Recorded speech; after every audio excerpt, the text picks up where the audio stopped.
Welcome to the Gita in Action podcast. I am your host, Radha, and I'm here with a family of seekers, and we are reading through the Bhagavad Gita. We're reading through it. We're diving in pretty deep and really unpacking these verses and also discussing its relevance to our lives. Because this is an ancient wisdom text, but it's still pretty relevant to our lives. So we are in chapter 6 right now, chapter 6 today, where we're learning about Ashtanga Yoga. And we're going to start with text 13 is where we're starting. I think we'll do about 4 verses today if we get there. So I will share my screen and we'll get right into it. Verse 13 and 14, they're like together. When you're ready, Stella. Sure. One should hold one's body, neck, and head erect in a straight line and stare steadily at the tip of the nose. Thus, with an unagitated, subdued mind, devoid of fear, completely free from a sex life, one should meditate upon me within the heart and make me the ultimate goal of life. Thank you. So we're still learning. Krishna's describing the process of Ashtanga yoga. So he's giving more specific guidance on how to sit and where to focus the eyes. He says the yogi should sit upright and concentrate on a single point, like the tip of the nose. And if you remember back in chapter 5, verses 27 and 28, which were like the kind of the first verses we talked about Ashtanga Yoga, Krishna also briefly described this process. And he mentioned focusing on the space between the eyebrows or the tip of the head.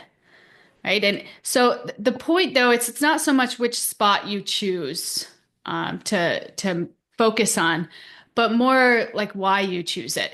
Right. Because these places like the nose or the brow, right between the eyebrows, these spots are like neutral and they're not visually stimulating. Right. So if we choose something interesting to focus on, it can stir the imagination and it can make the mind wander. Right. But these places, the tip of the nose or the or the brow, they're neutral and they're not stimulating.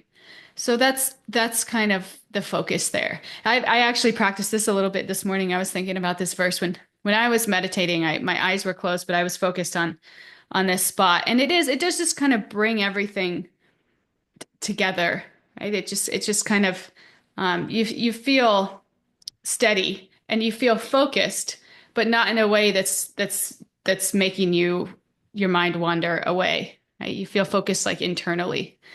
So it's a nice practice, and it does bring about that level of focus in your practice. Right. So it's practical. He's saying pick a simple point of concentration, stay steady, and don't look around. Right. If you close your eyes, you might fall asleep. If you keep looking around, the mind goes outwards. Right. So this practice is meant to help us turn inwards. So that's kind of the idea. And a lot of us chant and sometimes we'll go on walks and we'll chant.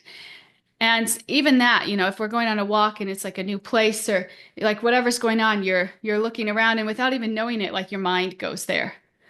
Right? So even if you like to walk, maybe good to just like pace back and forth in a place that you know or something so that your focus doesn't get taken away. Because that's really the practical point here.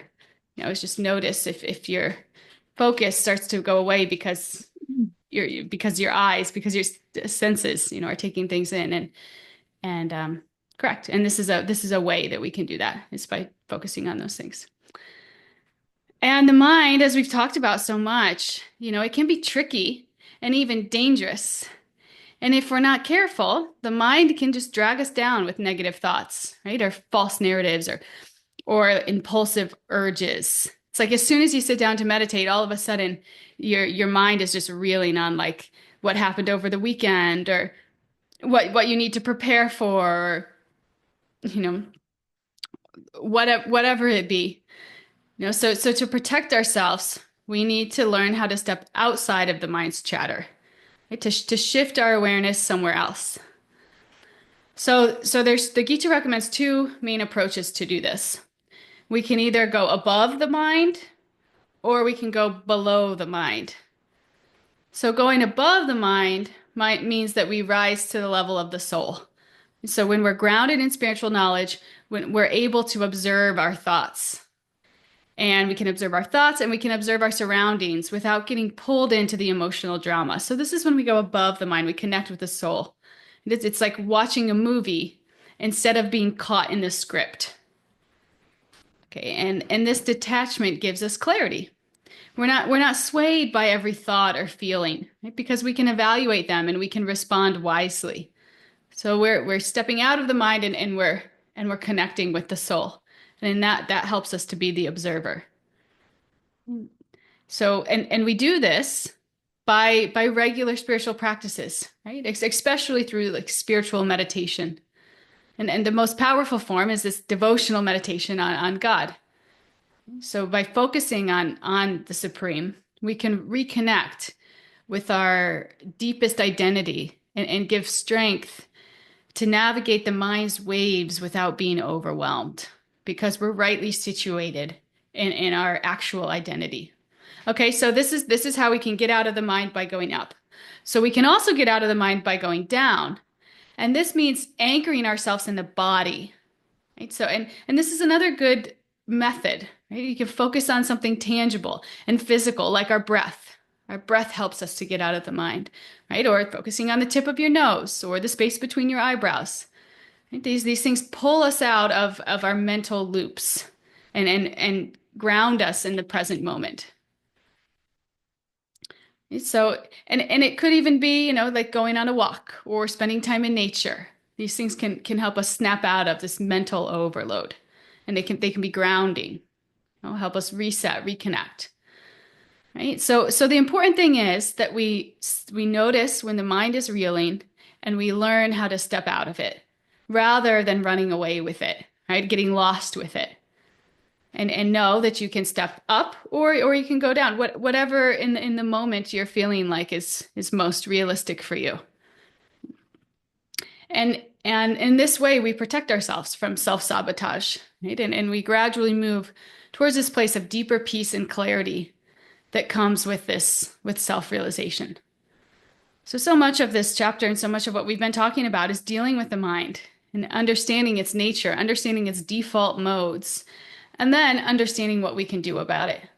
What we can do about it so that we can get the mind under our control, so that the mind isn't controlling us. Because left uncontrolled, the mind is just going to go towards whatever feels good in that moment. And it's not oftentimes tempered with this intelligence. It'll just run away. So we have to train it. We have to train it and we have to tame it. And these practices are how we do that. Does anybody want to share any practices that they use to step outside, either going above or below, or any experiences with that when they do that?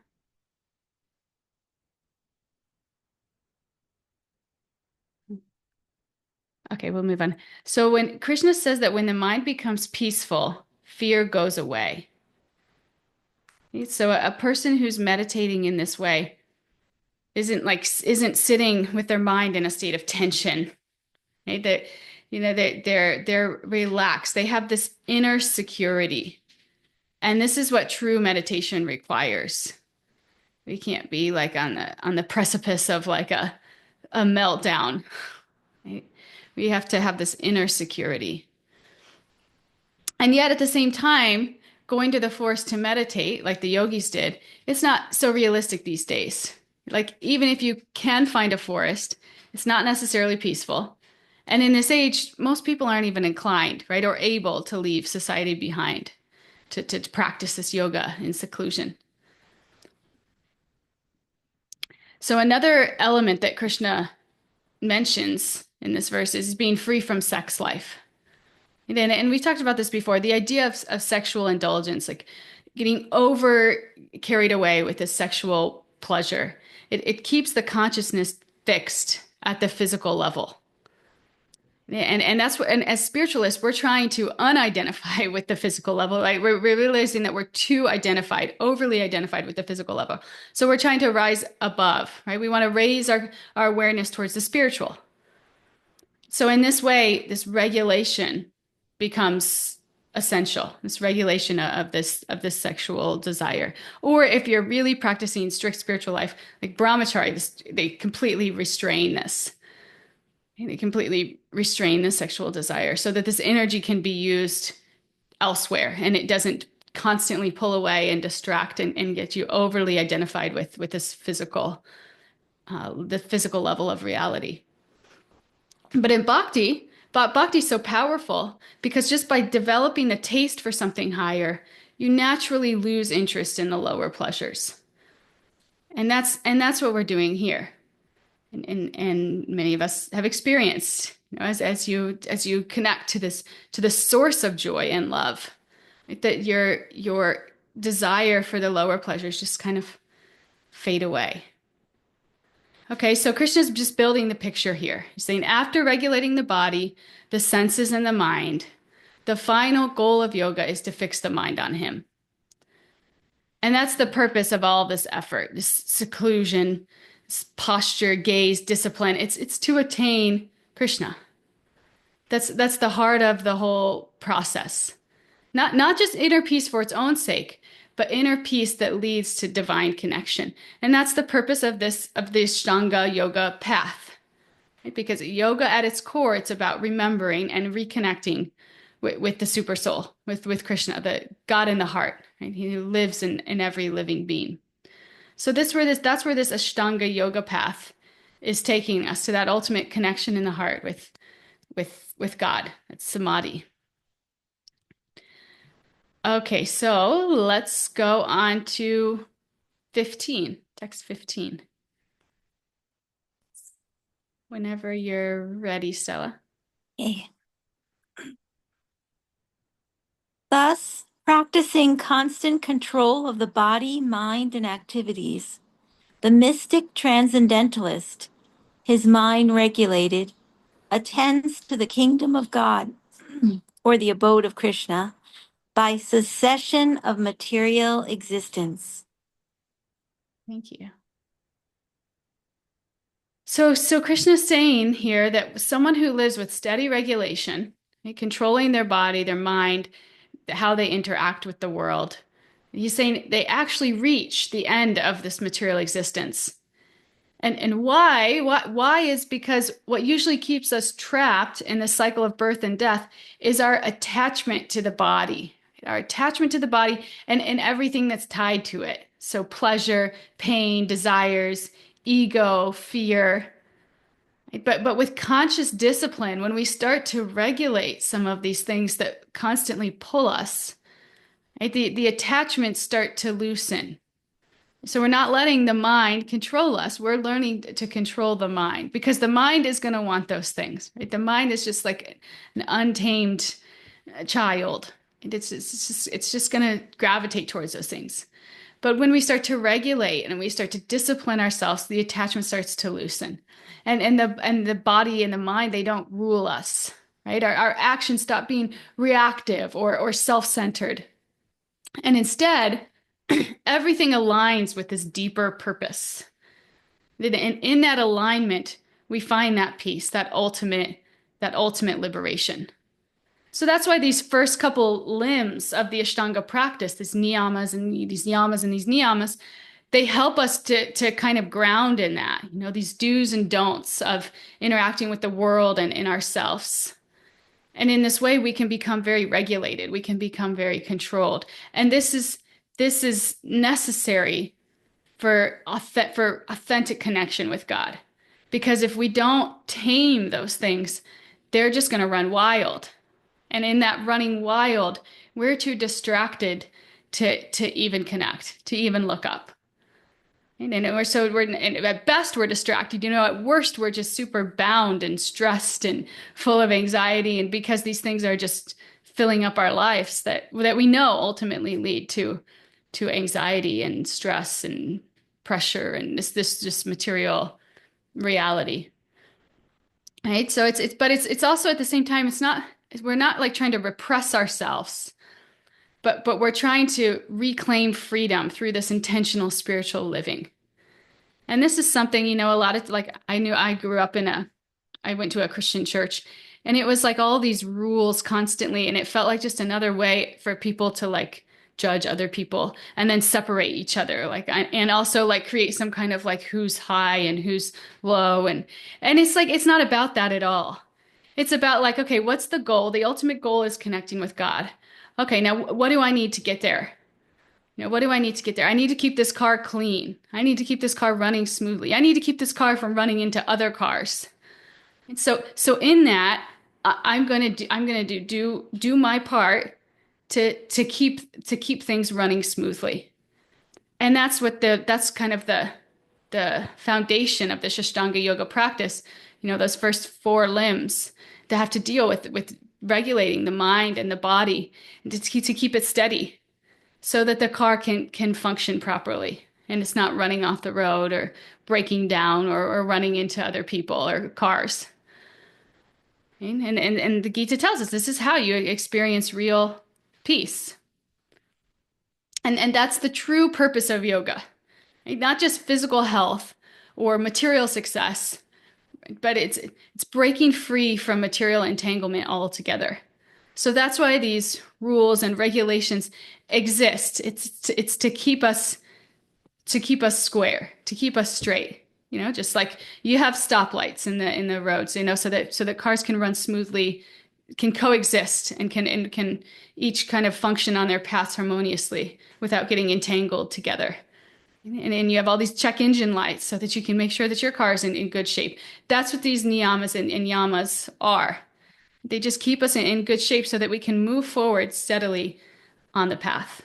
And the Gita is not, it's not like a detailed manual for every yoga path. We talk about a lot of different yoga paths in the Gita, and the Gita doesn't like like zoom in and really break them down like something like Patanjali's Yoga Sutras.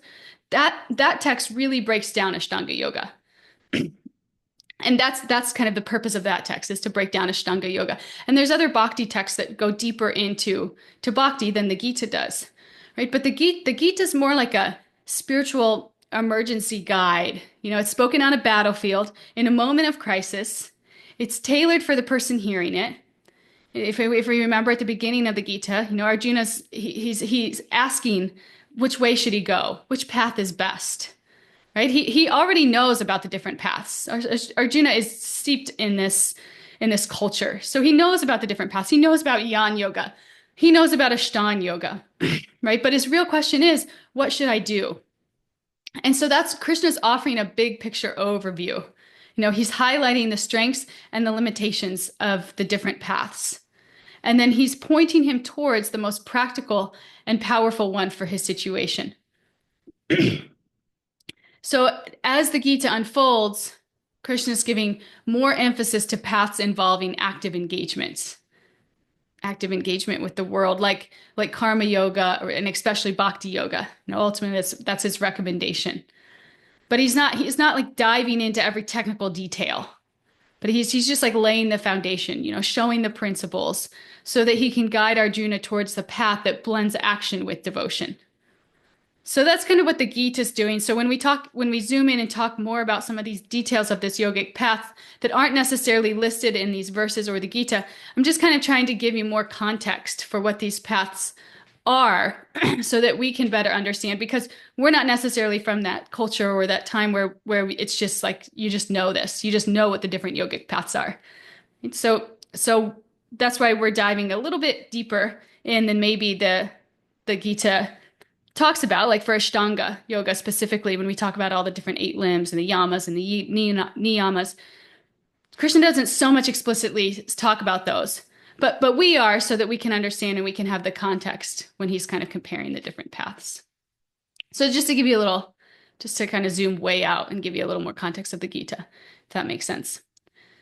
Okay, so let's bring this back to the yamas and the niyamas, right? The do's and the don'ts of yoga.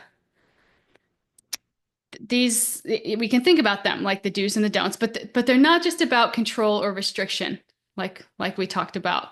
They're really to help you gain mastery over your mind and your body so you can do something deeper, right? So you can connect with the divinity.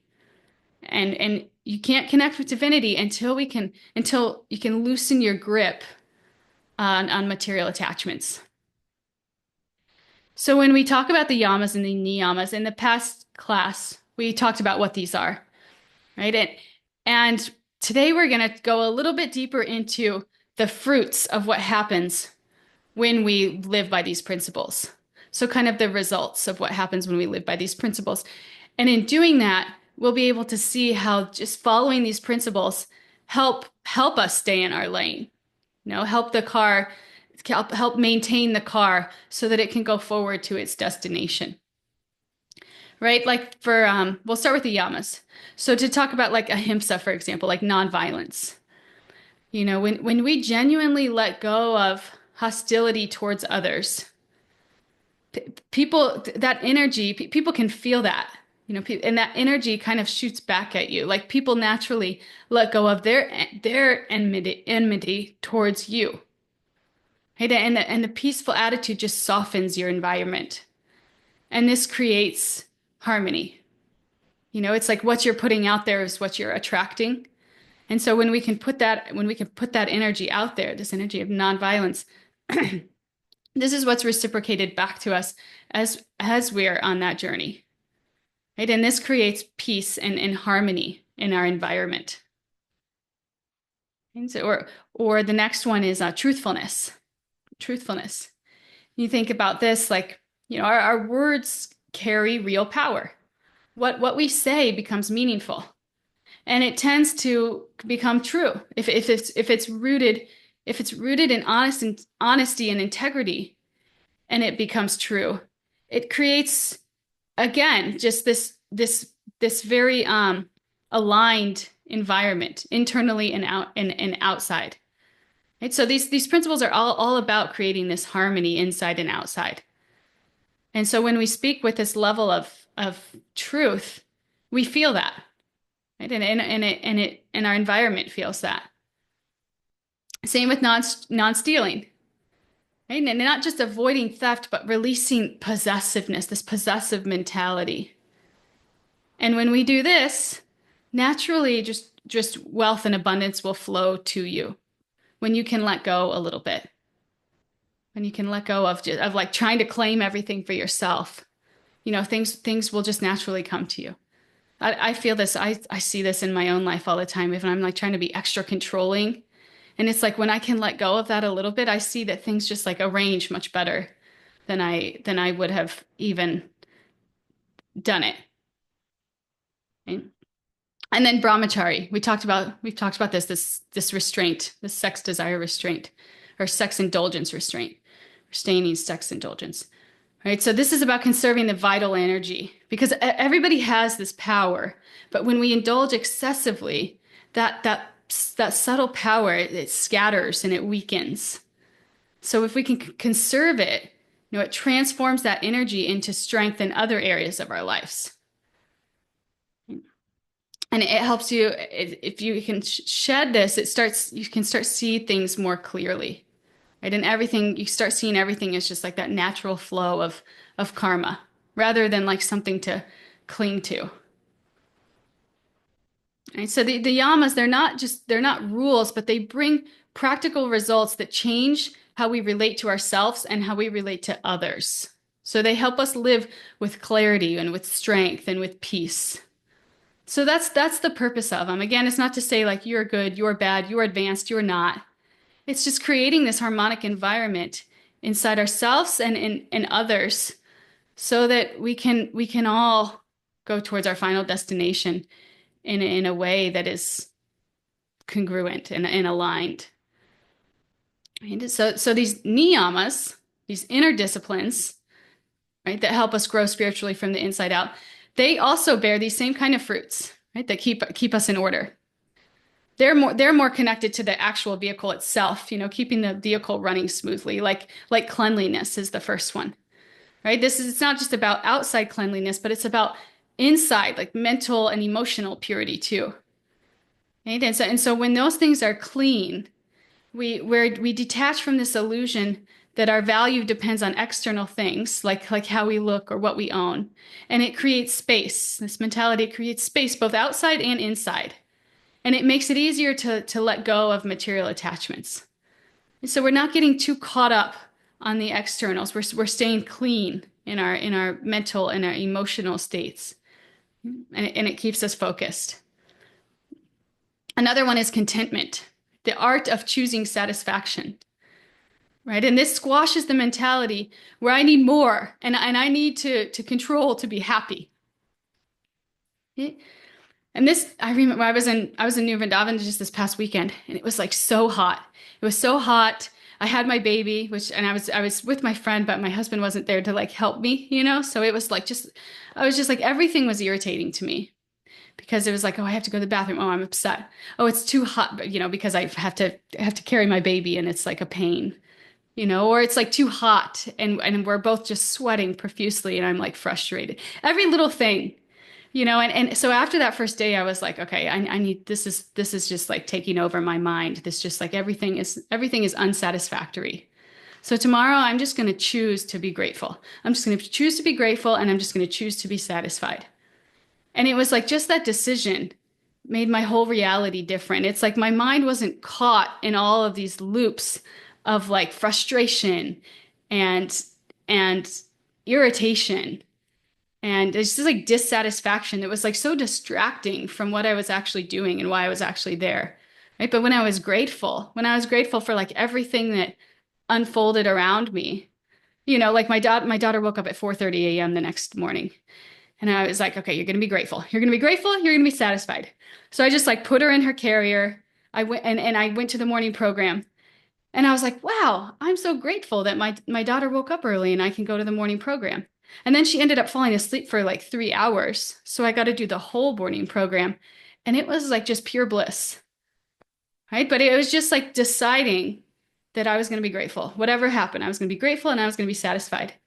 Instead of like, oh, she woke up at 4:30, now I have to do this and this. And it's just shift in mentality. And it keeps us going steady. It keeps us from getting distracted in negativity. So that's contentment. And then this tapas, this austerity.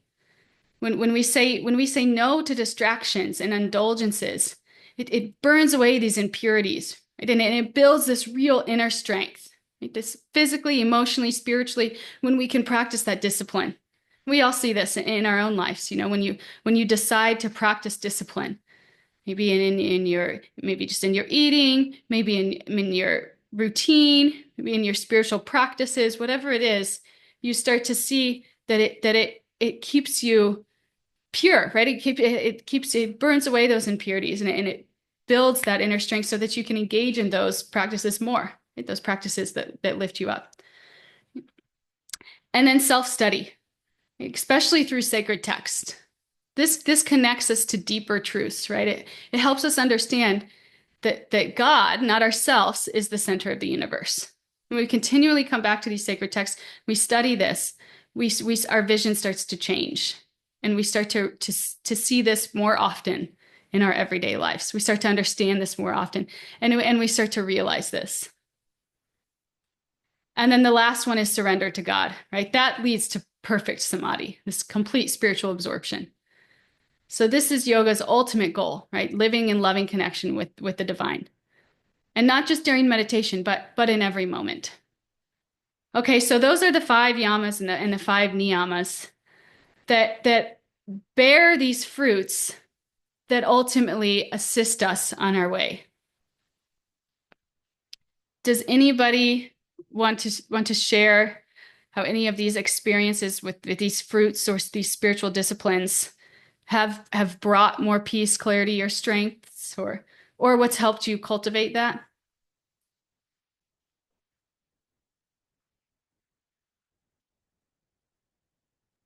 I just want to say thanks for sharing your story of practicing the gratitude. It's so true. Like anytime I'm like getting frustrated with something, And I just like, I get like hyper focused on it, right? Like my mind is just like, I have to fix it. I have to make it better. I have to change it or whatever it is, you know? And yeah, just even you know, a couple weeks ago, towards the end of the last chapter, we were talking about tolerance, right? And tolerance is so much easier when we practice gratitude. It's not like something we have, it's not like, oh, I just have to bare knuckle it and tolerate it. Gratitude is like that extra step that helps you really tolerate and just be content in the moment and just trust and surrender. Like, you know, Krishna's in control. And, or even if it's just learning to tolerate, yeah, the heat. Okay. So I needed to tolerate the heat. So I'm going to be grateful that even though it's really hot, I get to see this beautiful festival, right? Like, um, I did the humility workshop over the weekend, and that was like one of the biggest things I realized too. It's like gratitude is like the center of all of these practices.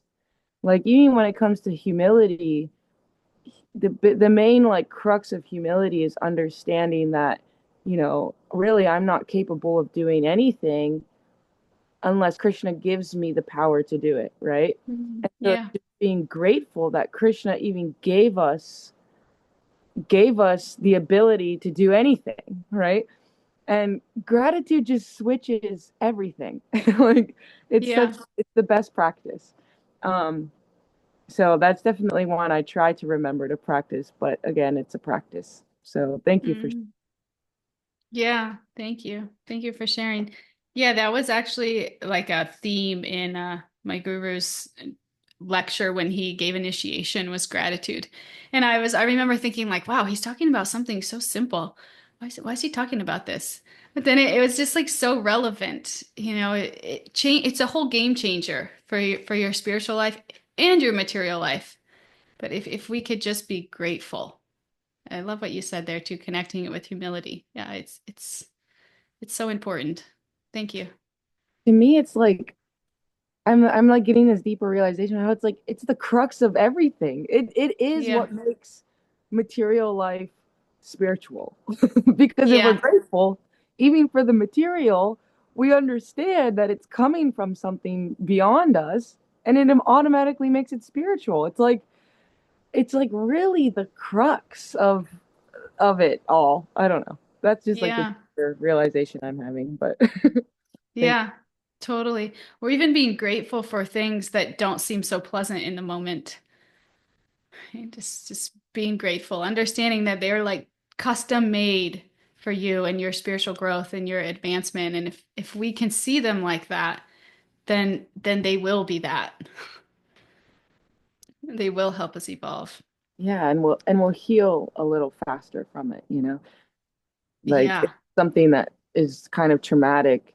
It'll still take time, but practicing gratitude for it, like, okay, I know it's painful, but I know that this is for my growth. This is my learning lesson. I'm grateful that this is how my karma's playing out and it's not worse, you know. Um, Yeah. it helps get back into the heart space, which ultimately just heals, you know. Yeah. Right. Yeah, so true. So true. Thank you. Thank you.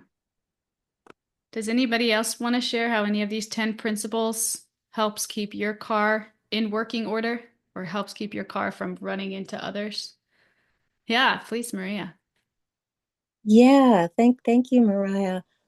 Um, I have a young sort of friend who's just new in my life, looking for advice from me because he's in a situation where he feels very trapped.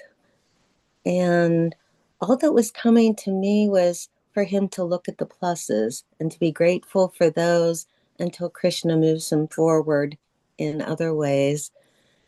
And I thought, oh, am I just copying out on him? But it seemed really real. And so everything we're talking about now sort of goes in with that for him to be tolerant, grateful, patient, and put his mind on Krishna and all the beautiful things and the transcendental energy. And so thank you. Yeah. Wow. Thank you.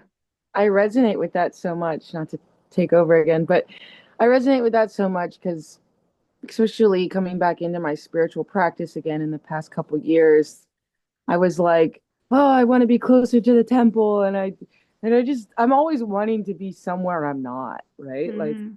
and that had to be my motto. Like my mantra was just grow where you're planted. Look for where you can still practice here right now. And now I get to connect with Pittsburgh Kirtan and the temple. Like I'm an hour from both, but it's like the perfect, combination. And yeah, I started to actually see all the blessings in my life and like yeah, when we're constantly wanting to be somewhere else and we're not here in the present, you feel stuck or you're like hankering and lamenting. And I have to keep telling, that's one of my biggest practices is like grow where you're planted, be here now. Like you have everything you need right here. Um, but again, it's a practice. Thank you. Yeah, thank you. It's keeping that consciousness clean so that we're not constantly hankering for what is outside, so that we can turn inside. Yeah, that's the practice. That's why we have these niyamas to to help us do that, so that we're not pulled outwards and we're staying in our lane. Anybody else? Right. Yeah, so that's what these first two limbs of Ashtanga yoga, the yamas and the niyamas, and of those, each of those two limbs have five principles. You'd have these five principles. The niyamas are more like internal pr principles that we apply to ourselves so that we can have that discipline and that cleanliness to grow spiritually from the inside out, right? And then the yamas are more about how we interact with the world around us so that we can create that harmonic environment with others so that we're not getting pulled away. But whatever it is, these things, they help us, they help pull us away from that ego driven lining, right? And closer to our true nature, these eternal souls made to love and serve. And in that, they assist us in our journey towards our final destination.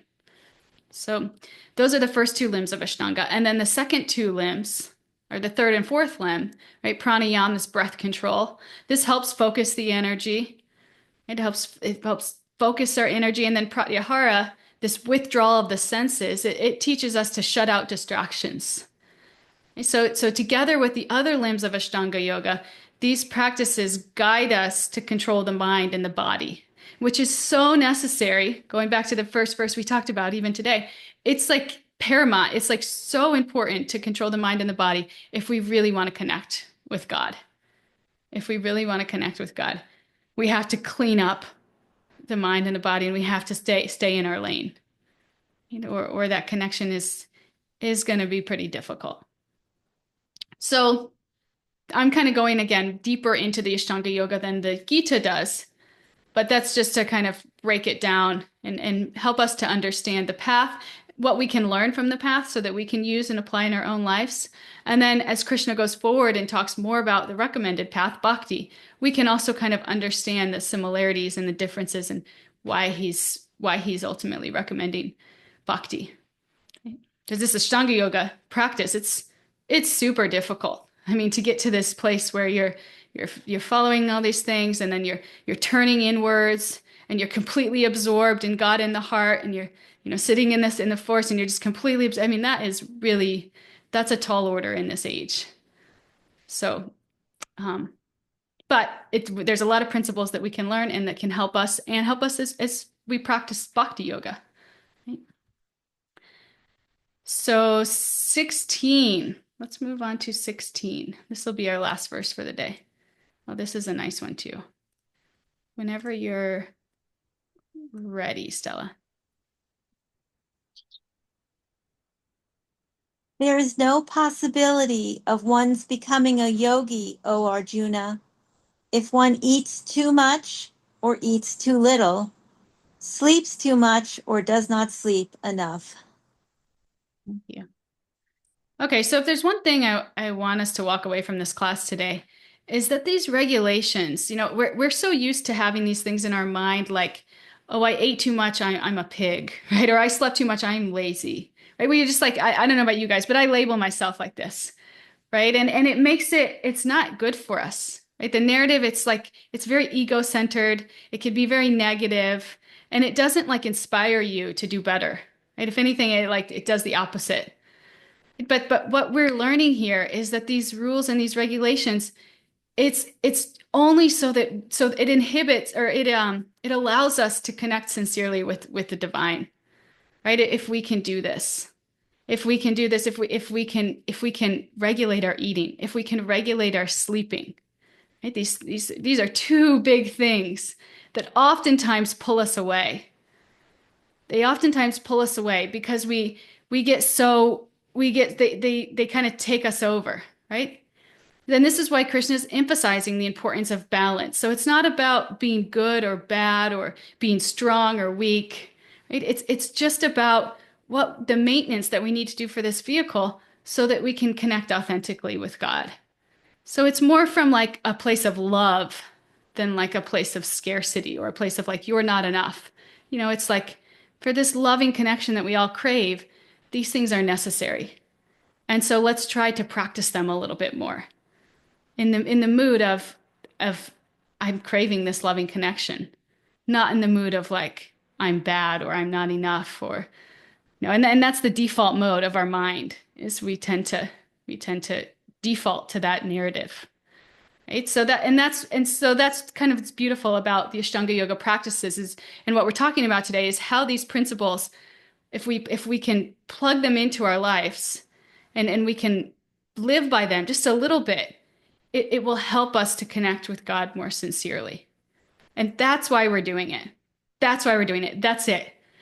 Right? We're not doing it to be better than, we're not doing it to prove anything to ourselves or others.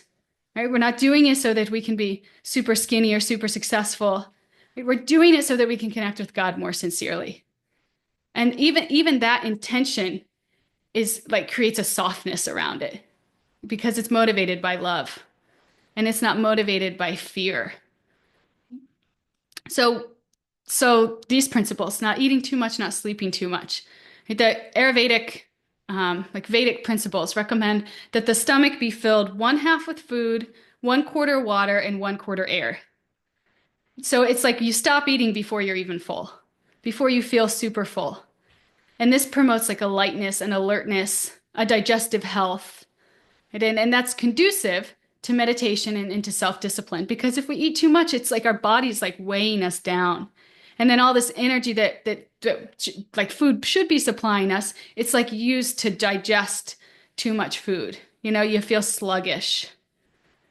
And this is something, after you finish your first plate of food, I know just last week I had lunch with a friend and it was like, she's just this amazing cook. And we had like one plate of food and I knew I was full. I was like, I felt perfect at that point. But she's like, do you want more? I was like, yeah. And then it was like the whole afternoon I was like suffering because of it. And it was like, why? Our mind does this to us, but it tells us we're going to enjoy, but it's not even enjoyable.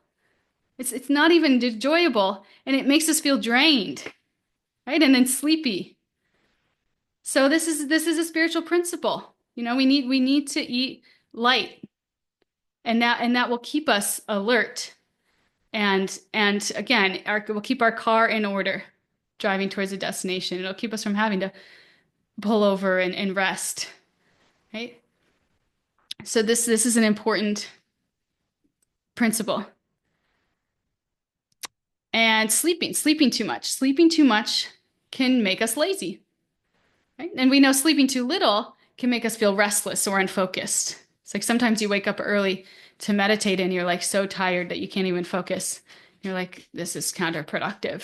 Right? So we need to figure out the optimal amount of sleep that our body needs to be focused and alert, right? But not so much so that we're wasting time.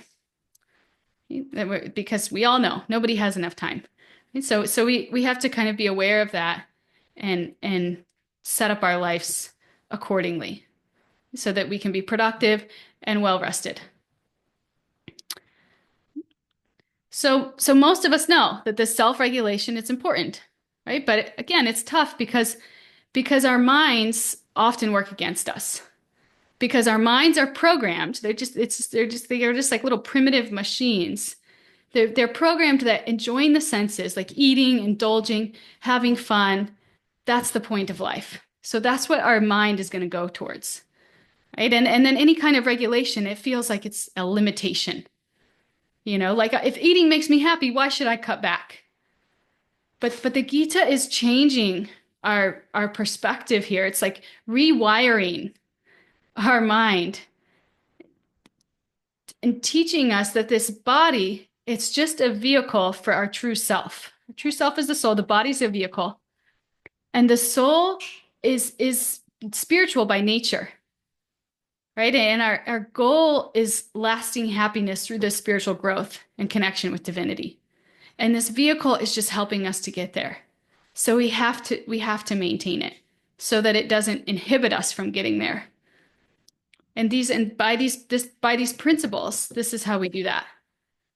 And if we can keep focused on that deeper purpose, right, and appreciate the joy of non-material happiness, we can see how regulating the body actually supports our spiritual progress instead of restricting us. Because that's all these principles are for. Right? That's all these principles are for. And our minds and our egos have a tendency to hear these principles and to automatically like either compare ourselves to others or make it this game of like, I'm not good enough or I'm not spiritual enough, right? And that also distracts us. So we have to really get clear on what our purpose is and understand that these principles are helping us, are supporting that purpose. And try to implement them on whatever level that we can, wherever we are. Just a little bit even, right? Just a little bit even. Just start to notice how much sleep you need and arrange your schedule so that you can try to hit that amount of sleep, right? And just try to notice when you're full and stop eating. Understand that if we can practice these things regularly, they can assist us in our spiritual growth and development. Because the idea is to minimize the time and the energy that we spend on bodily needs. Because it's like if you have a car and all you do is wash it and wax it and so much so that it's like it mostly just sits in your driveway so that it looks pretty. It's like, what's the point? That vehicle is not really being used for anything. It's not taking you anywhere. So in that same way, we want to keep the body healthy. We want to keep it maintained so that it can continue on the road in a peaceful and harmonic way. And that's the point of the body. And that's what spiritual life does for us. It helps us it reorientates our perspective over the way that we see the body. The way that we see the body and the way that we see even our environment and the way that we interact with it. The way we relate to ourselves and to others. And in that way, we obtain the highest level of joy and connection, both in the spiritual plane and even in this material life. We'll see that it just makes us more peaceful. It makes our relationships better. It makes us nicer to ourselves and to others. If we're practicing, instead of going on a super strict diet, it's because we feel bad about ourselves. It's like, I want to regulate my eating so that I can connect more to God. Right? This change of narratives, it just makes us more loving and compassionate beings. So that's what we're trying to do here. And we're trying to learn these principles, trying to practice what we can, where we can, and do it in a loving and compassionate way that supports this authentic connection with God. The end. Right? That's it. That's why we're doing it. So that's the last verse for today. I want to ask you guys how you personally stay connected to a deeper purpose in your daily routine, or how would you like to? How would you like to? So how you keep your eye on the road, how you keep yourself from pulling over or getting caught, stuck in traffic. or how you would like to. This class. Coming to this class. But no, and also like listening to um, Bhajan's lectures. I study outside of this class too. Yeah, and just staying in the transcendental vibration. Yeah. Thank you. Thank you.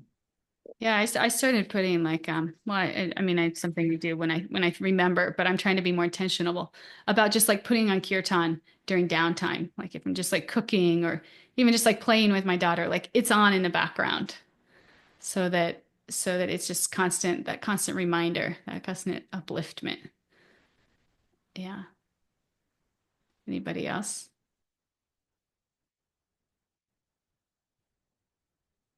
And these things too, this is a reason I really appreciate the podcast is because it forces me to study, in the best way possible. But it takes this amount of discipline, to say, okay, every day at 7:30 or every Monday, Thursday at 7:30, I'm going to wake up, I'm going to tune into this class, I'm going to dedicate this hour to that. That's one of the principles. That's an austerity. And it's necessary for our spiritual growth. We don't do it so that we can be, more knowledgeable than others or so that we can be, but we do it because we know that it helps us connect more authentically. And that's what we need to stay focused on.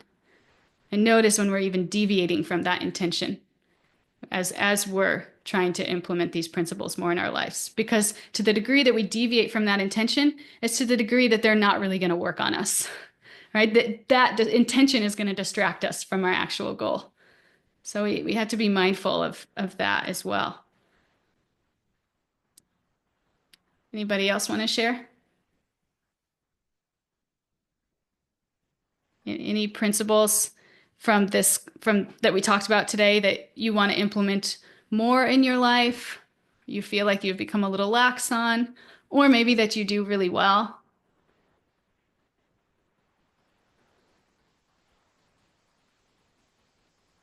Yeah, Maria? Oh, some of the things that help me a lot is kirtan is number one, going to kirtan at the center. And sound baths really help me a lot. And yeah, Gita studies. And okay, that's about it. Yeah, those are great things.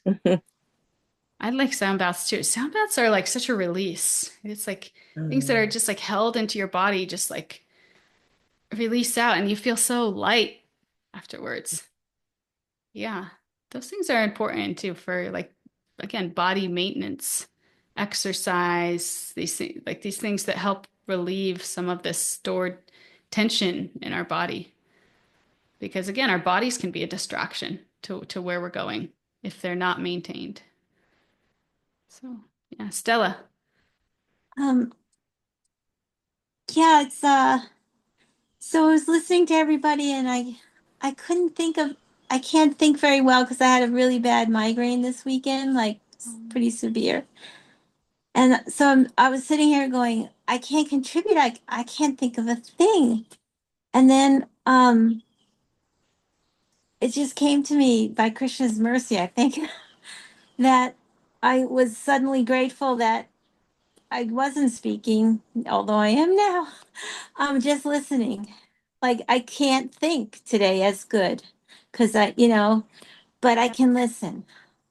So even though I was, kind of sitting here going, I know that I can't think. And then I started to get, like it started to just tip into like, wow, I'm really like, I can't even relate. But I know it's because my brain. So I can listen though, and I'm very grateful. That's all. Thank you. That's a perfect example too of like applying, these principles when we're like on the precipice of like going into a narrative that's not super helpful to us. Just find what you're grateful for. When you want to be hard on yourself or put yourself down or put others down, think of what you're grateful for. and that'll lift us back up, keep us on the road. Yeah, thank you. So nice. Yeah, so as we wrap up today, you know, we've seen that Krishna's offering a really grounded, practical path. He's not just talking about meditation in a cave or some like superhuman level of discipline. She's showing us how to live in a way that brings clarity, balance, and ultimately freedom. And it starts with the body, how we eat, how we sit, how we sleep, right? And then it moves into the mind, where we place our attention, how we regulate our thoughts and our emotions. And all of these things are just preparation for this final level, right, in the heart. When it leads to the heart, where it's fixing our purpose on something that's higher, right, on Krishna. And again, these steps, they're not meant to control us, to suppress us, to put us in this comparison mentality, but they're meant to free us. And when we learn to live with intention, when our energy is no longer scattered, you know, when we're not being driven by fear or cravings or restlessness, something opens up inside of us. And that's what we're going for. You know, when this cracks open inside of us, we start to feel more peaceful, more connected, more ourselves, because we're living from that place, from our soul, right? From our true selves, and not letting the mind take over and run on autopilot, right? And being subject to the whims of the ego. So that's what all these regulations are for, what all these principles are for. Right? It's not meditate better or sleep less or eat perfectly, right? It's how can I live in a way that aligns my body, my mind, and my heart with my spiritual purpose. Because when that alignment happens, even in small moments, it's powerful. And that's what we're going for here. You know, this is how we can even carry spirituality throughout our day. You know, how are you eating? Is that in line with your spiritual objective? How are you sleeping? Is that in line with your spiritual objective? How are you treating yourself? How are you treating others? And the more that we can weave the spiritual objective into our days and into our lives, the more that we'll find that we're binding ourselves to Krishna. Right? And in that we'll experience supreme happiness and bliss. And also as a byproduct, we'll be healthier. You know, our bodies, our minds, our hearts, they'll be healthier. And we'll live happier, even material lives. So that's what the Gita's teaching us to do. And ultimately why we're here. So thank you all for coming and for sharing and for trying, because that's what this practice is, right? We're trying. We're trying. We're not perfect. We're gonna mess up, but we're gonna keep trying because we know what is available for us there, and we're working towards that. So thank you all for coming and sharing, and I'll see you on Thursday. Thank you. Haribol. Hi, Krishna. Thank you so much. Thank you, Stella. Thanks for coming, even though your health. That's what I thought I could still sit and listen. I look forward to the class so much. Same. Thank you.